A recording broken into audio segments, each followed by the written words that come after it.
Assalomu alaykum hammaga. Bugun HTMLdagi foydali taglarni o'rganamiz. Keling boshladik. Birinchi bo'lib bizda A tagi. A tagi bu link yaratish. Masalan, bosilganda boshqa saytga o'tadi. Server qilamiz. Xohlagan saytimizni olib ko'ramiz. Masalan, ichiga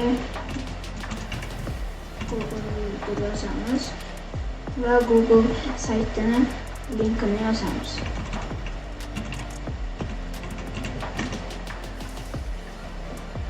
Linkimiz chiqdi.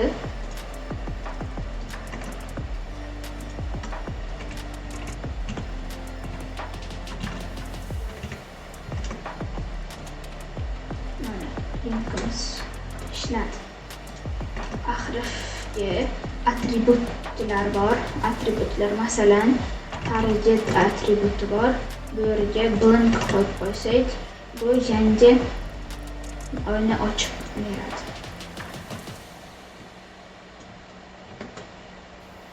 Bu eng kerakli atributlardan biri bo'ladi. Keyingisi esa h taglari, h1, h2,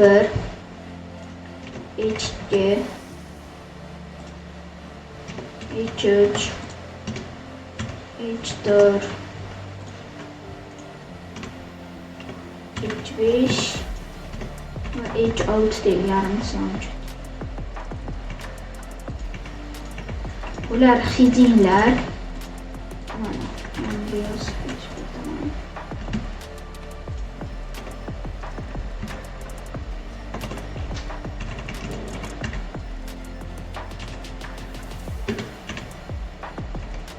Heading 1, qolganlari heading 2, heading 3, heading 4. Mana heading 1 eng kattasi, eng kichigi esa heading 6. Keyingi tagimiz HR, horizontal rule. Bu horizontal chiziq yaratib beradi. Masalan, har bir h'imizni orasidan qilib chiqamiz. Mana chiziq yaratib berdi. Keyingisi esa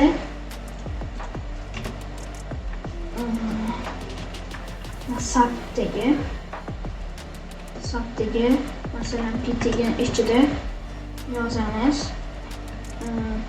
Qanaqadir kimik formulalar, masalan H2O yozsak, u bunaqa chiqadi. Ikkisi kichkina bo'lishi kerak.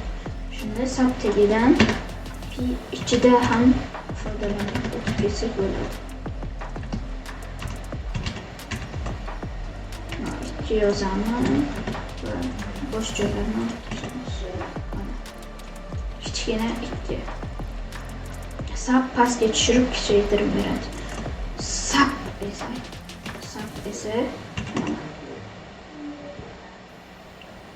x ni ikkinchi darajasi. Masalan, biz bunaqa yozamiz, lekin HTMLda bunaqa yozsa ham bo'ladi. Sub pastga tushiradi, sub esa tepaga ko'tarib daraja qilib beradi. Keyingisi esa mark. Masalan, ichiga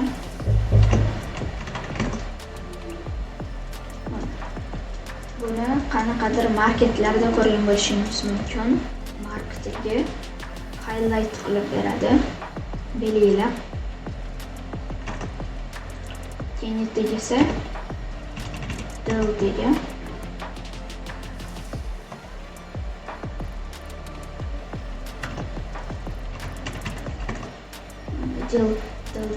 Bu ustidan chiziq chizib beradi.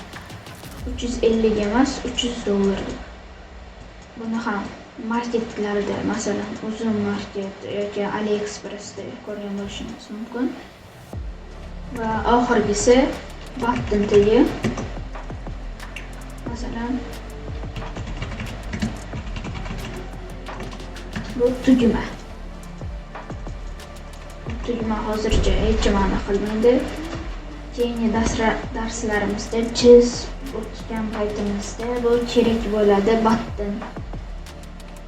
Ahrif bo'lsa, yana bitta foydali joy bor. Buttonga o'xshab ketadi.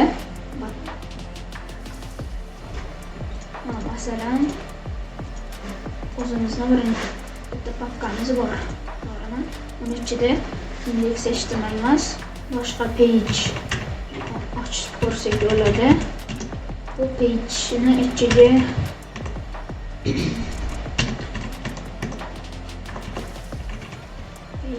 tekshirib ko'ramiz.